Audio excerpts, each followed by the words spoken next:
আল্লাহ রাব্বুল আলামিন শেষ রাত্রে প্রথম আকাশে আসেন। হাদিস শরীফে এসেছে প্রথম আকাশে আল্লাহ রাব্বুল আলামিন এসে দুনিয়ার মানুষকে ডাকেন, কে আছো? গুনাহ করে জীবন বোঝাই করে ফেলেছো, নাফরমানি করেছো, গুনাহ করেছো, অথবা বিপদে পড়েছো, ঋণগ্রস্ত হয়ে পড়েছো, অসুবিধায় পড়েছো, মামলা মকদ্দমায় পড়েছো, আমার কাছে মাপ চাও, আমার কাছে সাহায্য চাও। এই সময় যে সমস্ত বান্দারা আরামের ঘুমকে হারাম করে আল্লাহর দরবারে কাঁদতে থাকে, তাহাজ্জুদের নামাজ আদায় করে যখন হাত তুলে কাঁদে, আল্লাহ পাক তখন এই দৃশ্য দেখে ফেরেশতাদের বলেন, ও আমার ফেরেশতারা, আমার ওই বান্দাগুলি কাঁদে কেন? সমস্ত মানুষ যখন ঘুমানো, এই বান্দাগুলি কাঁদে কেন বলো? ফেরেশতারা বলে, আল্লাহ তুমি তো ভালো করে জানো।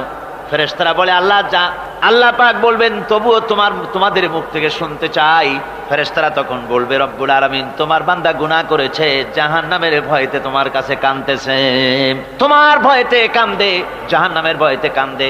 আল্লাহ জিজ্ঞেস করেন, ফেরেশতারা ওরা যে আমার ভয়তে কাঁদে, ওরা কি আমারে দেখছে নাকি? ফেরেশতারা বলেন, না খোদা তোমারে দেখে নাই। আল্লাহ পাক বলেন, ওরা আমার যে জাহান্নামের ভয়তে কাঁদে, ওই জাহান্নাম তারা দেখেছে নাকি?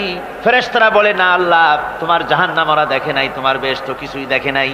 আল্লাহ পাক বলেন, ও আমার ফেরেশতারা, এই বান্দাগুলি আমার দোজখ দেখে নাই, আমাকে দেখে নাই, হাসর মিজান সিরাত কিছুই দেখে নাই, শুধু কোরআনের কথা শুনে, আমার নবীর কথা শুনে, আমার কোরআনের কথা শুনে বিশ্বাস করে আরামের ঘুমকে হারাম করে কিভাবে কাঁদতেছে তাকায় দেখ।